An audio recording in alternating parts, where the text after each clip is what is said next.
અને આજે વર્ષો પછી તેઓની આંખોમાં આંસુ આવ્યા.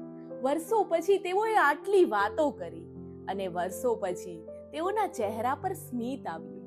આજે ખરેખર તેઓએ એક દિવસને જીવ્યો, નહીતર તેઓ દરરોજ મૃત્યુને જીવી રહ્યા હતા. સમય જતા બધું જ દુઃખ ભૂલાઈ જશે. અહીં દાયકાઓ વીતી ગયા અને તેમ છતાં એક ઘા જે હજુ રૂઝાણો નથી, પણ દિવસે ને દિવસે વધુ ગહેરો બનતો જાય છે. કોઈ આપણને કેમ છોડી જાય છે અને આપણે શા માટે એ જ જગ્યાએ તેની રાહ જોતા રહી જઈએ છીએ, જે ક્યારેય પાછા નથી આવવાના. આજે હું મળી એક માને, જેમણે 10 વર્ષ પહેલા પોતાના દીકરાને ગુમાવ્યો. આ 10 વર્ષમાં એક દિવસ પણ એવો નથી વીત્યો જ્યારે તેમણે તેને યાદ ના કર્યો હોય. શું ખરેખર સમય બધા જ ઘા રૂઝાવી દે છે? મણિમાએ કહ્યું કે તેણે તેની પત્ની સાથેના ઝઘડાના કારણે જીવન ટૂંકાવ્યું. મા માટે તે જીવી ના શક્યો અને પત્ની માટે જીવ દઈ દીધો. તેમણે ધ્રુજતા અવાજે પૂછ્યું, શું તે તેની પત્નીને મારા કરતા પણ વધુ પ્રેમ કરતો હશે? રામજીભાઈની મૂછો કહી રહી હતી કે તે એક મજબૂત માણસ છે અને એમાંય જ્યારે ડગલે ને પગલે પત્નીનો સાથ હોય તો અઘરા રસ્તા પણ સરળ લાગવા માંડે. મારા પગમાં ઘણી સર્જરી થઈ છે અને હમણાં હું પાછો પડી ગયો ત્યારે મારો ગોળો ભાંગી ગયો. પણ આ દુઃખ એ પીડા સામે ખરેખર કંઈ નથી જ્યારે હું મારી પત્નીને દીકરાની યાદોમાં ગુમસુમ બેઠેલી જોઉં. હસમુખે અમારા માટે મહેનત કરીને પોતાના હાથે આ ઘર બનાવ્યું અને હવે એ જ નથી. પેલા હું પાણા તોડવાનું કામ કરતો. એટલા મજબૂત પાણા પણ જો ઘા લાગે તો તૂટી જાય. તો અમે તો માણસ છીએ. મણિમાએ કહ્યું કે હું તો હજુ ક્યારેક રડી લઉં, પણ તમારા દાદાની આંખોમાં મેં ક્યારેય પાણી નથી જોયું. પણ આજે એક પાણા જેવું કઠણ હૃદય ધરાવતો બાપ પણ તૂટી પડ્યો. હું તેમના રસોડામાં ગઈ અને પાણી ભર્યું ને તેમને ગ્લાસ આપ્યો.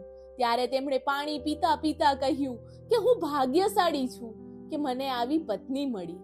આવી પરિસ્થિતિ હોય તો ગમે એ વહી જાય, પણ તે હજુ મારી સાથે ઊભી છે. ત્યારે મણિમાએ કહ્યું, મને એમ કે મણિમા, તમારે ફલાર જાત્રા ન જાવ, તમારે કે ભાદરવાની અમાનો મેળો આવે ને કે તમારે રણોસા ન જાવ. હું એમ કે મારા રામોપીર ઘેર જ છે. મેં કહ્યું, દાદા તમે ખરેખર નસીબદાર છો.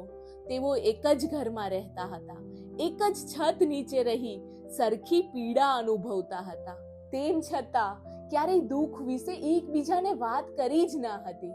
પણ આજે તેઓ એકબીજાની સામે રડી પડ્યા. વર્ષોથી તેમની પાસે કોઈ આવક સ્ત્રોત નથી. હું રાશન કીટ લઈને આવી.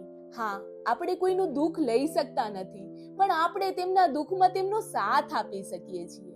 દાદાએ નિસાસો નાખતા કહ્યું કે જ્યારે તમારી પાસે કંઈ ના હોય ત્યારે કોઈ તમારા સંબંધી બનવા નથી માંગતું, અને જ્યારે તમારી પાસે બધું જ હોય ત્યારે તમને કોઈના સંબંધી બનવાની જરૂર નથી લાગતી. આ જ જીવનની કઠોર વાસ્તવિકતા છે. મેં તેમના ખિસ્સામાં થોડા પૈસા મૂક્યા ને કહ્યું કે દાદા, આવતા અઠવાડિયે તમારે દવાખાને બતાવવાની તારીખ છે ને? આ વખતે તમે સ્પેશિયલ રિક્ષા કરાવીને જજો. તેમણે મારા હાથ પકડી રાખ્યા અને આશીર્વાદ આપ્યા. તેઓ સહાનુભૂતિ મેળવવા રડતા ન હતા, પણ કોઈએ આટલા વર્ષો પછી તેમના જીવનની ડાર્ક સાઈડ વિશે પૂછ્યું હતું. દાદાએ કહ્યું કે લોકો પૂછે છે કે કેમ છો, અને હું બધાયની જેમ જવાબ આપું કે મજામાં. મજામાં કહેવા વાળો દરેક વ્યક્તિ મજામાં નથી હોતો.